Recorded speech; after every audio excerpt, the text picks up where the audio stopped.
Dr. Waggoner from Tucson. Are you all ready for us? We are, guys. How are you? Great. If you want to start talking about your patient, we are all ears. Excellent, guys. Dr. Waggoner here at Tucson Medical Center, Tucson, Arizona. Thank you much to CRT and the panelists there joining us for a SavvyWire valvuloplasty case. To my immediate right, I have my PG-8 fellow, Dr. Vic Prasad here, who's going to be assisting me. We'll kind of talk through some about this patient, about the program, and just the idea of a lean valvuloplasty. You guys had a great discussion about lean TAVR. This will be lean valvuloplasty. Slides up, please. Yeah, good afternoon here. I just want to introduce the panel. Sorry, so this is Isam Musa, University of Illinois. So we have on the panel doctors Philippe Genereux, again, co-moderator, Dr. Kimberly Skelding, co-moderator, and the panelists Roni Lahoud, Eberhard Grube, Jafar Khan, Bruce Rutkin, and Giora Weiss. So welcome. We look forward to the case. Excellent, guys. Thank you so much. So we'll start with the case presentation here, then a little bit about what our strategy is for this lean valvuloplasty. Next slide. I have to acknowledge our staff, guys. As you know, they're super important what we do in the daily here in the cath lab and the structural heart. So Louis, Paul, Coley, Roxanne, Tala, Justin, and the rest of our coordinators, Lindsay, Rise, Emily, and Lauren. We have to continuously give a shout out to these folks. It's, they're really special with our team in helping us grow this program to make us what the program is today. From a research standpoint, we did very well, protected TAVR and Champion, Restore EF, Millipede, Watchman. We're high volume Watchman Center and MitraClip. So next slide. Here's a few. We're in about 35 clinical trials in the hospital and another 35 in the office. So we just highlight a few of our hospital-based clinical trials. And we're excited about this particular wire, SavvyWire. Next slide. So here's our case presentation. He's a 92-year-old man with severe ES, D1. NOHA class 3 to 4 symptoms. He's been hospitalized with heart failure. He has quite a few comorbidities, and as a bridge to TAVR, which is a discussion itself, we opted to do a valvuloplasty due to low EF and recurrent heart failure. So the SavvyWire overview, I'm going to have my fellow Dr. Prasad talk about this as I wrap up getting access here. Okay, so today we're going to be demonstrating a case with a SavvyWire, and I think the SavvyWire is basically a 3-in-1 solution. It's a wire that is going to be able to allow you to optimize your TAVR or BAV workflow by allowing you to deliver the valve on the SavvyWire. It also is going to be able to give you hemodynamics and also allow you to pace at the same time. Go to the next slide. So I'm just going to go over the quick design for those who might not be familiar with the SavvyWire. It's an 035 stiff guide wire. It's stiffer than a Safari wire. It's an exchange length wire, which is important because if you had a patient that you were pacing and went into heart block and would require a TVP or a permanent pacemaker, you can actually remove the valve delivery system and continue to pace the patient. It comes in 2 pre-shaped sizes. Generally, you're always going to be using the extra small device at 32 millimeters. It's an insulated wire, and one of the other things I wanted to point out is that it is stiffer than a Safari wire, but the actual tip of the SavvyWire design is a lot more softer and atraumatic, allowing you to LV pace more efficiently, and is less atraumatic. You can go to the next slide. And this is just kind of a summary slide. This wire is really meant to optimize your workflow. You won't have to pain venous access, less risk of complications from RV pacing. You're also going to be able to get real-time hemodynamics and reduce exchanges for other catheters. All right, very good. So what we have here, we just have access. We just did a quick diagnostic. And many times we have skipped some of the diagnostic coronary angiograms. In this case, he does have some CAD history. We wanted to make sure there was nothing major. So we'll kind of go through, you can load the L1. We'll go through the pictures here. So we have a 12 French in the right common femoral artery, short sheath, Cook, single proglide to pre-close, 5,000 heparin on board. Here's our access. So good, clean, healthy iliofemoral system. As a TAVI specialist, this is what we love to see, so this looks great. Prior LAD, PCI, had some moderate disease in LAD stent, big ramus, big circ, minimal disease in that system. Mild to moderate disease in the prox LAD there. Proximal stent in the right, quick shot on the right, some disease in the right. Generally, we have gone away from doing a lot of these coronary angiograms. The base kind of rely on CT. If there's a history of CD or prior PCI, then we obviously will shoot a coronary. We've really moved into this concept of lean valvuloplasty. We want to get the patient in. If they're in acute heart failure, low EF, do a valvuloplasty. Let them defervesce. Let them kind of declare themselves. Are they somebody that's going to be a meaningful valve implant candidate, or is it someone that may consider palliative or medical therapy? So traditionally, we used to do a lot of valvuloplasties.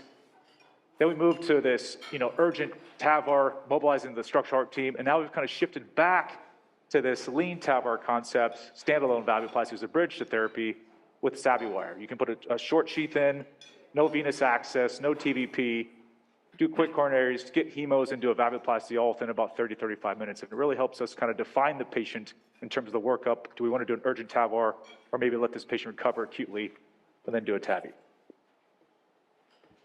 All right, we're going up to AL1. Thank you. So just, as they work, so anybody want to comment? This is going to be a BAV case only, right? So anybody want to Correct. comment on the role of those and BAV only and what people are doing right now? Dr. Gennaro? Yeah, so I think we still do, if I understand your question, is why BAV and what is the setup of BAV. So we still do a lot of BAV, exactly what Tom says, is patient that come in acute heart failure, you don't want to go right to the TAVR and you want them to recovery. One thing that is very important, we always do a CAT scan and we size our TAVR and we have our plan B in action, which is, if you have massive AI and you need to rush the TAVR, we call it TAVR backup, right? So we're ready, we know what is the sizing. And most of the time we do that for people where you have to do a PCI, when you need to have a complex PCI, Impella, do the BAV, let the patient rest, or patient that sometimes are delirious or, a little bit too demented to get a TAVR, and you want to buy some time and assess the patient. So we still do 1 or 2 BAV a week, but we are always ready to do a TAVR backup, always ready for the worst. So the question now, there are balloons that you don't need to use pacing for. So how often people are using those, balloons with perfusion versus just regular balloons that you need to pace for? Just panel, please, feel free. Yeah, so my default usually is a long 8 French sheet with a tie shack 2 balloon. So, and I pace on the wire with a Savvy, so that's my default. So I have With the tie shack, so it's kind of compliant. Is there a rupture risk with it? Do you Yeah, see? so I will say 50% chance of rupturing, and usually you're done when you rupture, but I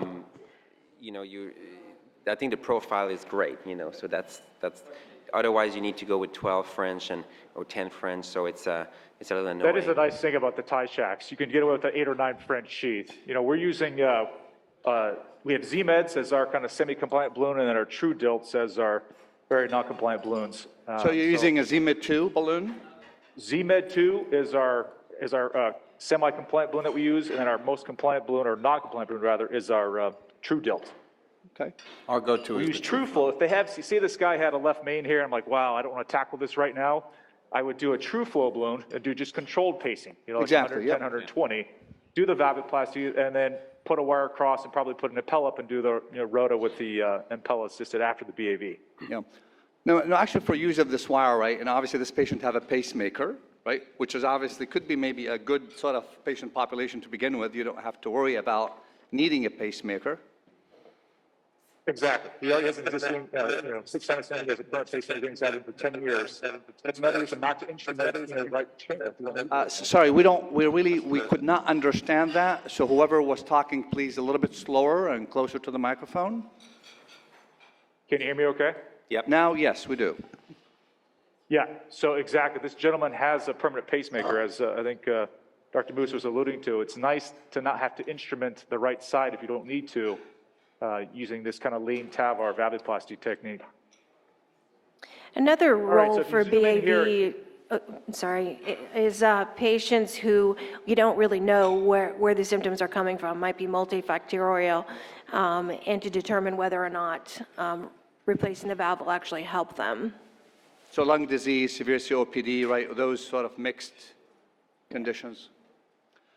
So what is the percentage of TAVR patients who had pacemakers already? I'm just kind of thinking out loud. Do you think is 10, 20 more? Anybody looked at it? It's around 10%. Yeah, I would say 10%. Yeah, I think our population is probably higher than that. We're in southern Arizona, so we have a large retirement community that, when you're 65, you retire to Arizona or Florida. Between 65 and 75, you try to go back and forth between your second home in Seattle and here in Arizona. By 75, people retire. So our cohort for TAVR in general is still solid intermediate risk, and STS around 4 to 6% still. Okay. Up until about a year ago, it was 8.8%. So a lot of elderly folks getting valves. So our pacer rate is obviously quite a bit higher. Okay. So did you choose this case based on the fact, I mean, just curious, a BAV, is it because the patient have a pacer, or what led you to choose this case for this wire? Because it says bridge to TAVR. When he has a low EF, we weren't sure if it's from CAD, if it was from the AS. Again, kind of multifactorial etiology in terms of his dyspnea.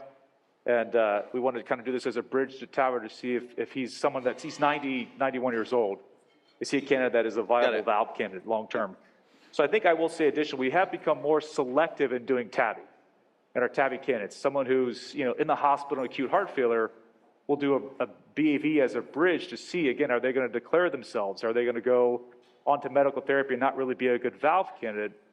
Or are we going to rush a valve in a patient and kind of see, is this someone that we want to, keep in our structural heart system as they declare themselves clinically? And I think that's been a big change, kind of paradigm shift in how we approach critical AS or severe AS in hospital, inpatient.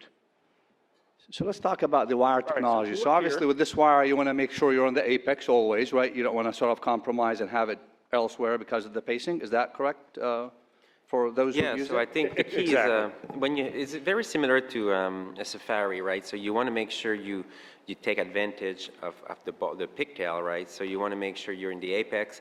I like to do an RAO to make sure it's in the apex, and then you make sure you have a contact with the LV for pacing. And usually you do this two-end technique when you hold the wire from your right hand and the balloon or the device, and then the second hand on the left. You make sure you have pressure on the device or the BAV or the TAVR. So I think that's the technique we have adopted. We did 150 case of a Savvy, and that's a very good device, but you need to make sure you have proper technique to it, make sure you have contact with the LV when you want to pace. So what do you do with small LVs, right? This is the tricky when you have a small hypertrophied LV with cavity with a lot of PVCs. You still do the same technique? And I would imagine because in the Safari we pull back, you do these things. What do you do when you have those sort of patients? I think the small LV patient are a problem by itself with any type of wire. I think we still need a wire that will not create like ectopy, and the Confida may be good for this because it's maybe smaller. But there's a need for a small wire for this very 1 to 25, where the wire is banging on the LV is banging on the wires. So there's no, I don't know what is the experience of others, but with a small hypertrophic.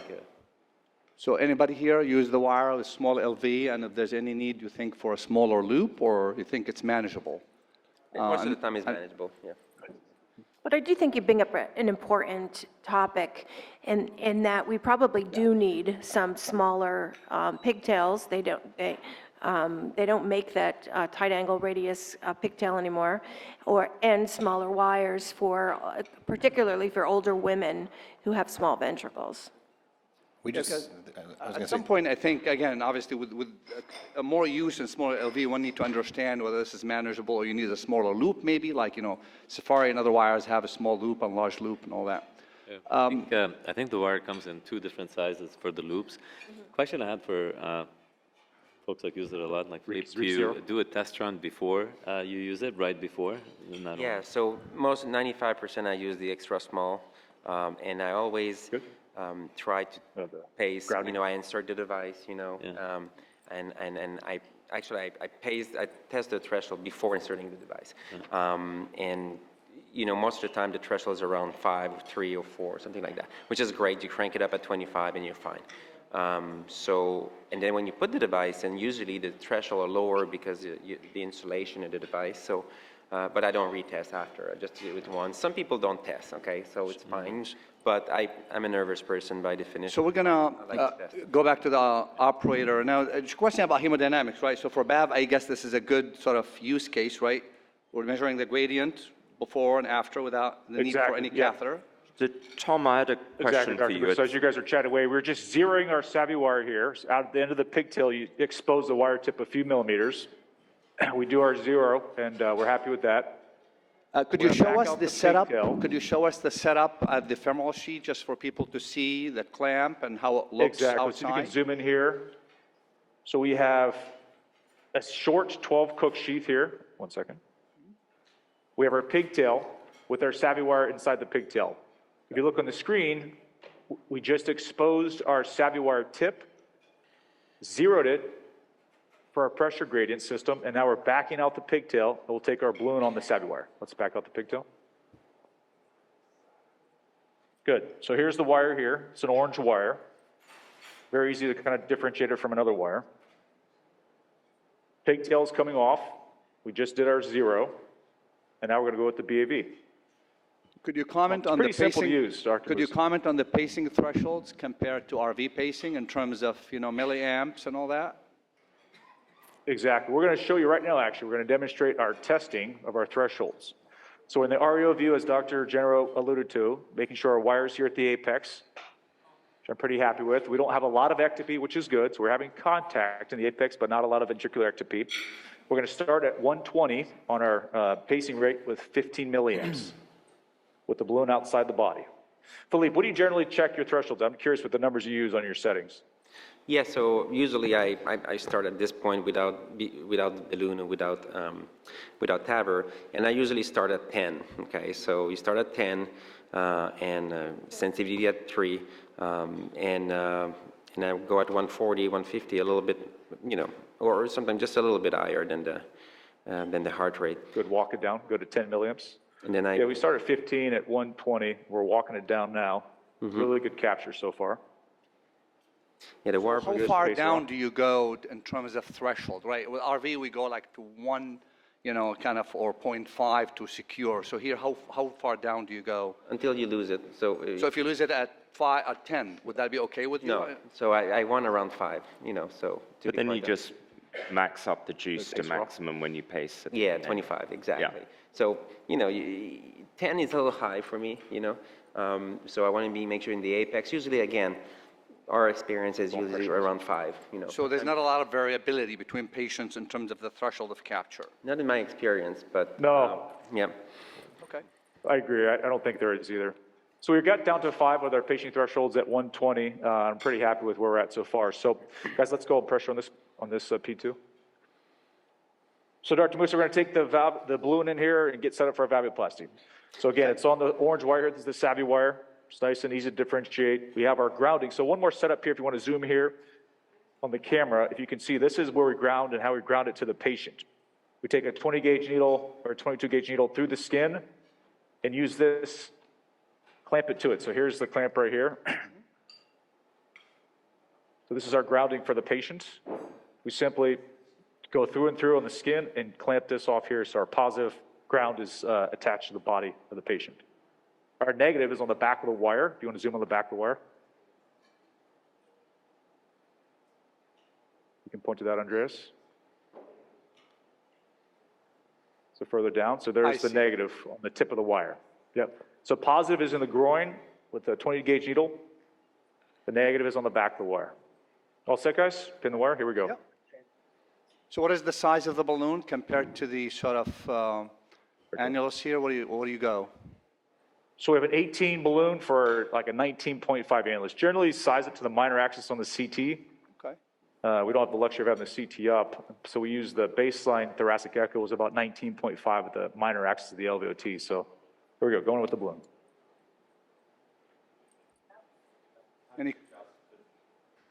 How do you adjust for the, Generally- sorry, how do you adjust for the go slight ahead. drift between the solid state sensor on the wire and the fluid-filled catheter in the aorta? Yeah, so usually you're 0. It's the same when you do the FFR, right? So you 0 in the guide before, and then it should be equalized. In the future, 2 sensor will come, so that will be ideal. But if you 0, when we do TAVR, we don't 0 before, I just 0 after, okay? Because, I don't really care before. Here for the demonstration, you can 0, in the catheter or the LV, and you just push a little bit and you back up the pigtail, and then you can equalize, the same as the FFR in the coronaries. You see on the top of the screen, you have 3B, it's 3 beats. So I like to use 1 beat because it gives you an average of 1 beat instead of waiting for 3 perfect beats. Sometimes it's annoying when there's ectopy. I just want to have an idea what is the gradient. So 3 beats, it's fine. You can go to 5, but I like 1 because I'm impatient also. I'm not just nervous, right? I'm nervous and patient. So I think that's the 1,000 technique pepper. I like to do. So yeah. So it's Very good. Thank you, What Philippe. happened in AFib, in patient with AFib, in terms of how many beats is it measured for a gradient? Yeah, so you can set up the way you want. So You could do 10, you could do You whatever. can do 5, you can do 10, you can do 3. By the end of the day, you want to have a range, you know, you don't want to be perfect. But this is a very good tracing. You can see here, it's beautiful. You see that diacritic notch, you see very good, actually, yeah. So here the peak Yeah, to it's a peak is nice, about it's a nice 40. tracing. Not a lot of ectopy. Mean gradient's 40. By echo was 42 with a peak of 62. So pretty consistent with the thoracic echo we had at baseline. And again, a very clean tracing without a lot of irritability, ectopy, or thankfully there's no AFib. So, okay, in a moment, guys, we're going to do our BAV. We're going to start pacer on at 120. We'll go to 140. And we'll go up and down 3 seconds on the balloon. All set? Good. Pacer on. 120.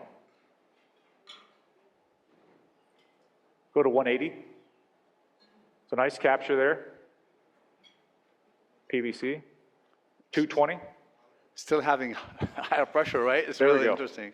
Generating. That pressure's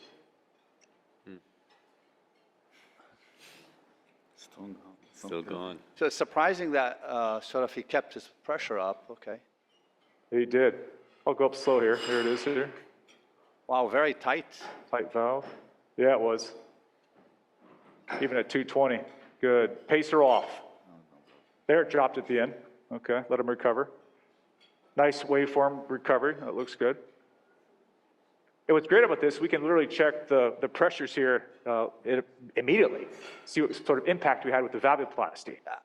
I is think what this we're is gonna do really right the neat thing, right? You could immediately see. Yeah. Yeah, I think that's very nice that you can see live and monitoring the gradient, and then they're coming with a feature of AI also. You can have the AI index and all those things. So I think that's the future, to have all this information. So I think that's very neat, and then you can just decide Here's to stop our if you're happy, you know. So Difference of, So we got a what- mean now of around 18 to 20. So went from 40, we got a 50% reduction acutely. And this is what's great. So it's fewer catheter exchanges across the arch. It's immediate hemodynamics, and you can pace from it. Single axis, it's lean valvuloplasty. And I think so it's- you get pre and post. Philippe, what do you think? Yeah, so I think that's a good result. And what you mentioned is important. For me, it's all about reducing the traffic in front of the brain. You know, if you have the gradient right away, you don't have to remove the balloon, put the pigtail, equalize. You know, there's a lot of unnecessary movement in front of the brain. So if you compute the number of steps, I think you're becoming very efficient in the number of steps, and you spend less time in the patient. Which I think. So you're shooting what, 30% reduction in gradients? Or would that be sort of your target? More? I see Dr. Kimberly. What do you think? Yeah, so I try to go for 50% like he had mentioned in this case. I think 50% is a good place to be. I think it depends if you go for bridge to TAVR versus therapy by itself. It's, you know, with the bridge to TAVR, you accomplish what you want, you go on and you do the TAVR in 4 weeks. If it's a therapy by itself, maybe you want to be a little bit more aggressive. It also depends how aggressive, right? If you have a 19 and you go more than 18, there's risk. I think the risk increases, so that's the other issue to consider. And I think the ability to see AI in lifetime, as pointed out, is huge in helping you decide whether to go up again or not. Correct. Yeah, I think it's important that you don't So want to that's leave them great. with So too that's much our- AI and then be just trading one issue for another, so. So do we think the AI, let's talk about whether you could detect at least AI and to what degree from at least the existing experience. Could you comment? Yeah, so I think what this device will, in Canada, is approved, where you can have the aortic regurgitation index, which is already calculated right away. And then you have the time integrate regurgitation index, which they're going to be providing also. So obviously, it's good to compare before and after, because, you know, as an absolute value, it's meaningless. But as a comparison before and after, that's great. Obviously, you have the diastolic pressure that, you know, it's not equal, and you still have a good diastolic pressure. So, but in the future, there's many iterations you can do and to have a great assessment of AR. If you put a pigtail, if you're concerned, you can put a pigtail and do a root shot. But here, you know, the hemodynamic is not in favor of severely high. So I'm satisfied with that. So I see here again, Dr. Waggoner, great case, so thank you. So you always have it use the pigtail to remove the wire? Or, I mean, for Safari, for example, you could just pull it back, so, We do. okay?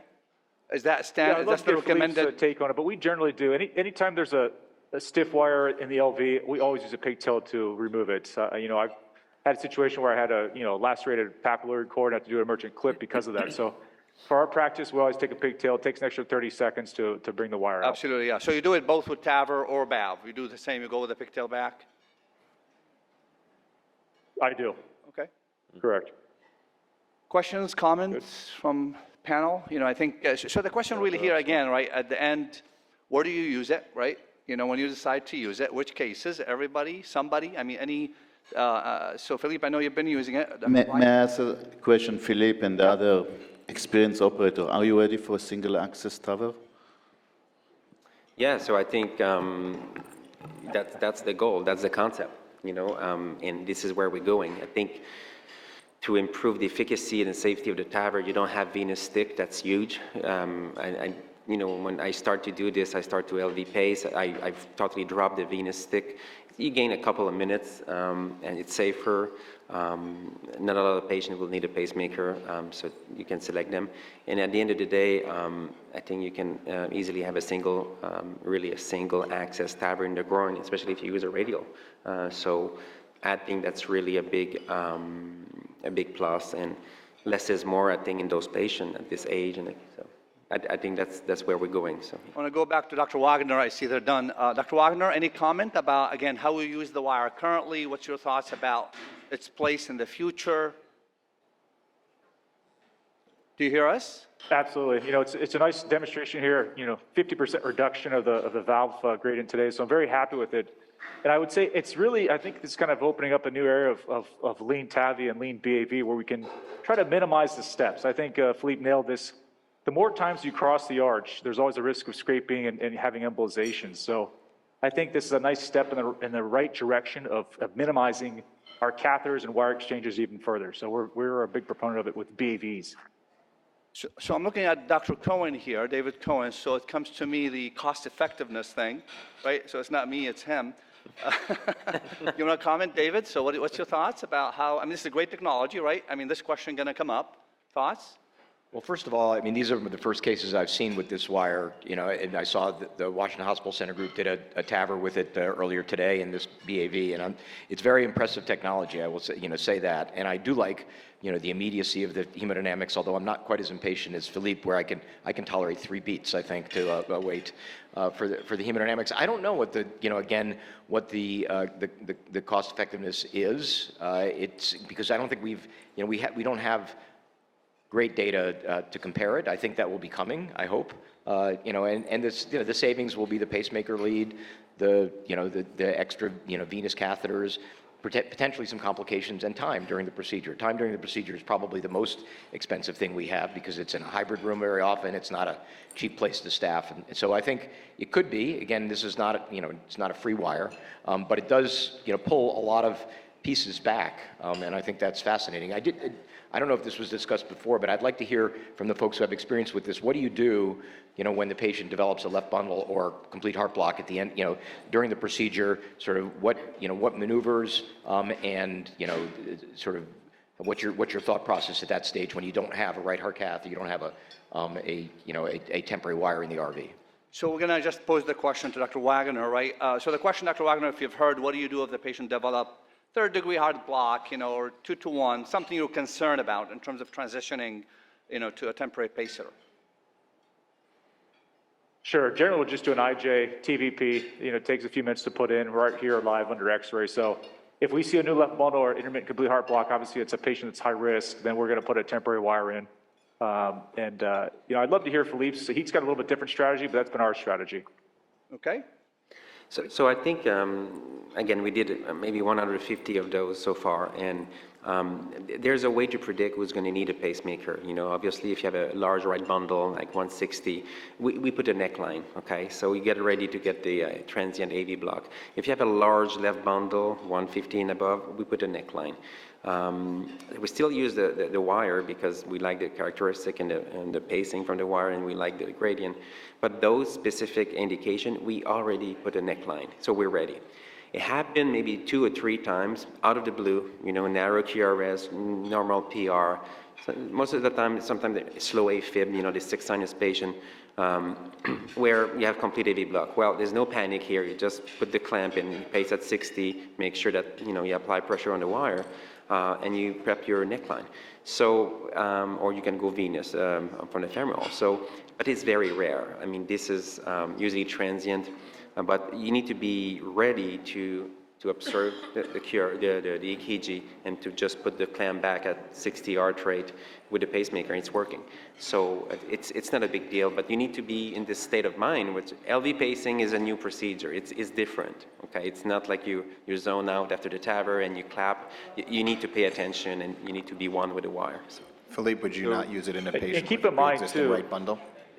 Please, Bruce. If they had a pre-existing right bundle, would you skip this altogether, or you would still use this with a neckline? Yeah, I still use it because I like the hemodynamic, I like the wire, but yes, right bundle, I put a tempo wire. Now they're going to come back, I don't know, but we use a neckline. Yes. So in patients without right bundle, we just pace off the SavvyWire. And this is the real advantage here, I think, for this wire, because if you just pace off any SavvyWire and you need a pacemaker, you need to keep some device over the whole wire. So, you know, we keep the TAVR system in the ascending aorta whilst we get a neckline and put the temporary wire in. Whereas this, because it's insulated throughout, you don't have to keep a second device over it to give you that insulation. So I think that's one of the really nice advantages. That's a very important point, too. If you pace over an LV wire, that's not this wire. That's a very good point. You know, keep in mind, we're just moving into the era of LV pacing in the U.S. Europe's like 90% LV pacing, 10% TVP. It's the opposite here in the U.S. We're about 10% LV pacing and 90% TVP. So I think there's a lot of learning still, but it's a great technology early on with the hemodynamics and the capability to pace. So with this, I mean, listening to Philippe about putting a sheet prophylactically, so could one argue that in higher risk, if you have a right bundle or trifascicular block, or you're putting a sheet anywhere, or maybe just put a pacemaker and reserve this for low risk, potentially? I mean... Yeah, so I think this is one strategy, but depending on the complexity of the case, there's complex TAVR where you want to know the gradient. Are you going to post-dilate? Are you going to bicuspid? Do you pre-dilate? What is the gradient after? So there's still like a lot of advantage to have the monitoring live. Obviously, we live in a constraint of cost. If everything will be free, we'll be okay. But I need to remember, everyone, that when we do a CTO, there's 20 pilot 200 used, and this is like $10,000 a wire to cross an M1. Nobody could talk about that, right? So the cost effectiveness here, we talk about the $100 or $200 difference, and it's not coming from your pocket. So for me, I'm a little bit irritated about this cost effectiveness. Nothing is free, but I don't think we should compromise obviously, there's always a way to decrease the cost of something, but at some point, I mean, you need to pay for what you get, you know. So, yeah. Okay. I agree with Philippe. I mean, this is a technology, again, it offers so many different modalities to it. The hemodynamics immediately. So historically, you do a BAV, you come out, you exchange, put your pigtail in, and then reassess the gradients and decide, okay, I'm going to do another BAV. It wasn't that robust.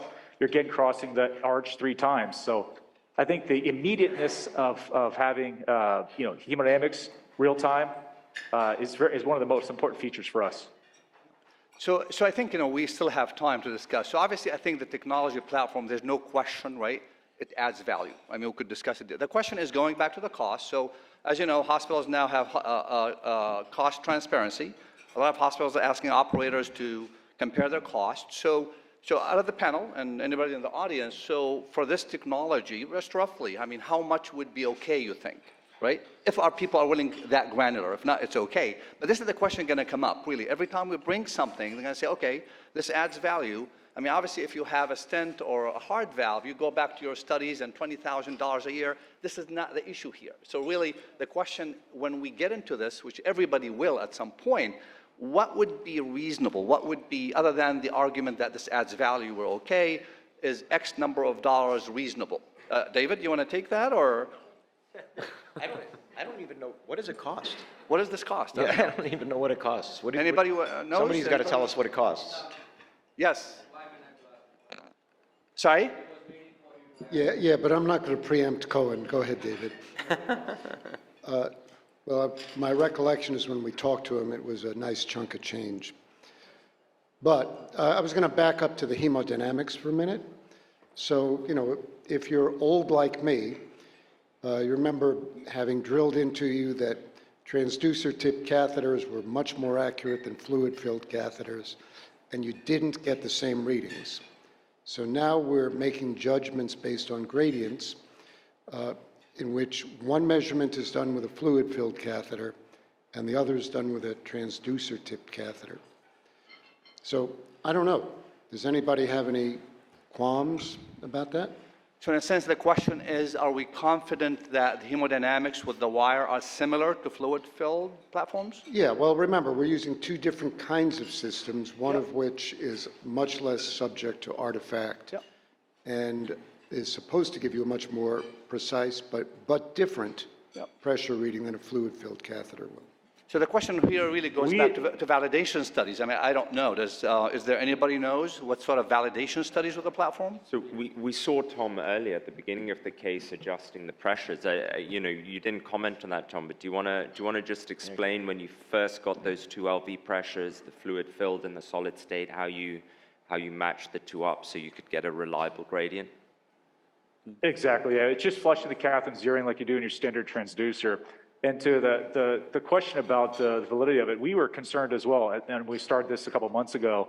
And I can tell you every single time, we should have done on this case as well, we'd put our pigtail back in when we take the wire out, we'd actually pull our gradient back and do it with fluid filled to fluid filled. And it was within 1 to 2 millimeters every single time in the first 10 cases, so we actually stopped doing that. So I don't know the data long-term, but we have done it here anecdotally within 1 to 2 millimeters with confirmation with our pigtail. And we just got tired of doing it after it was pretty validated here, at least within a millimeter or two. So maybe I just want to say that we did this study, the validation study with this wire and a 2 pigtail. So we published this in JSCI 20 patient where we compared 2 pigtail fluid catheter compared to OpSens with a catheter. Obviously we zeroed before, so it's zeroed, and we had the same value as 2 pigtail. Okay, so I think it's fair enough. You know, it's very, very close. We had a 1 millimeter mercury difference, which was the same at 2 pigtails. So that's I'm not too concerned because you zero before. Obviously, will it be better to have 2 optical sensor? Of course, it would be great. So you have the gradient, you know, with 2 optical sensor. But if people are concerned about the price, well, you know, you're going to have 2 sensors. So at some point, you need to know what you want, you know. So I mean, I would make 2 points about the hemodynamics. And again, I have no experience with the wire, but I have a lot of experience with hemodynamics from training with Bill Grossman 100 years ago. Number one is, first of all, we have actually very practical experience with 1 fluid filled and 1 solid state transducer, which is every single pressure wire we do, right? That's we compare the signal from a pressure wire to a signal from a fluid filled catheter. That's what we do. So I think and when you're doing means, which is what you're doing here with gradients, that's fine. I mean, it shouldn't matter. I think that's the key. Where it probably matters is the diastolic. I mean, I think, first of all, the pressures are lower. Secondly, the waveforms, I mean, you see those waveforms, they're gorgeous on the diastolic, waveforms. And so there probably is going to be some difference in how we interpret the diastolic waveform is what I would, the LV diastolic. But I think I'm not worried about the correlation of the mean gradients, and Philippe told you it's identical. Mm-hmm. So just because you have time, right, and put provocative more things, would anybody see potential to use this for AI in terms of moderate or more and avoid the transthoracic echo? This is right. I mean, this is maybe an extreme, but if you have mild paravalvular after doing your best and you don't want to, most people may not go and postulate. If you have moderate, you may. Do you think this at some point can be used to really capture mild to moderate or above? And if it is, well, can one make the argument then to rely on it? I think that's a great concept, Dr. Musa, and I think it's something that we need to kind of bore out in the data. So a trial, that would be a great next step. I think that'd be very helpful clinically. Also, I think a modality could possibly be is even TMVR valve-in-valves or even valve-in-natives when you're looking for an acute gradient across the transmitral. So I think there's a lot of applications for it, just outside of the standard TAVI. PVL, AI, and even TMVR has potential down the road. Yeah. Okay. I think It's probably about sensitivity and specificity. So the echo may be more sensitive, but maybe very small AR are not important. So it's finding way how to screen it for those important ARs at the end of the procedure. Yeah, and I think we already sort of do that in practice. If we have a case of mild AI, we tend to look at the hemodynamics as a sort of a tiebreaker on whether to post-dilate or not. The only difference is you'd be doing it every case you have this wire, because you have the information. Exactly. It'd be easy to obtain. It's already, basically created there instantaneously real time. Would anybody use this wire in mitral stenosis or in mitral valve replacement? I mean, mitral valve replacement, you don't get a lot of gradient, but the question is, so any other applications? Anybody sort of you would think about in kind of structural heart or valvular disease? Yeah, so there's case that's been done with mitral and tricuspid with this wire in Montreal.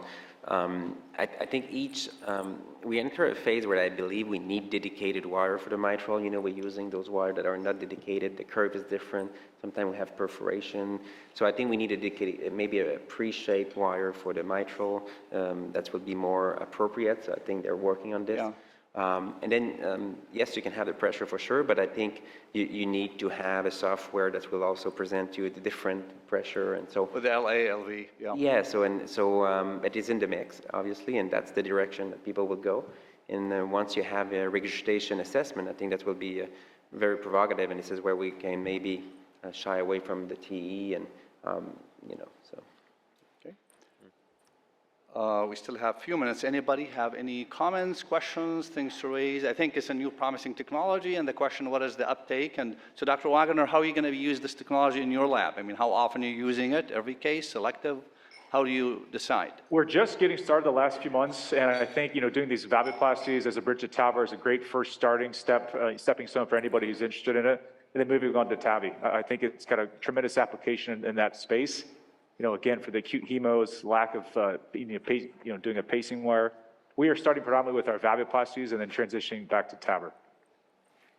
I think one concept with this wire is you need to be comfortable to do pacing through the LV, right? So I think you need to learn how to LV pace. It's not hard in any way, but this is a new mindset. So I think you need to make sure it's not only this is a wire like the other one. It's kind of a new procedure by itself. You pace on the LV. You pay attention to different things. You need to make sure your wire is always perfect, which is not the case with the RV pace.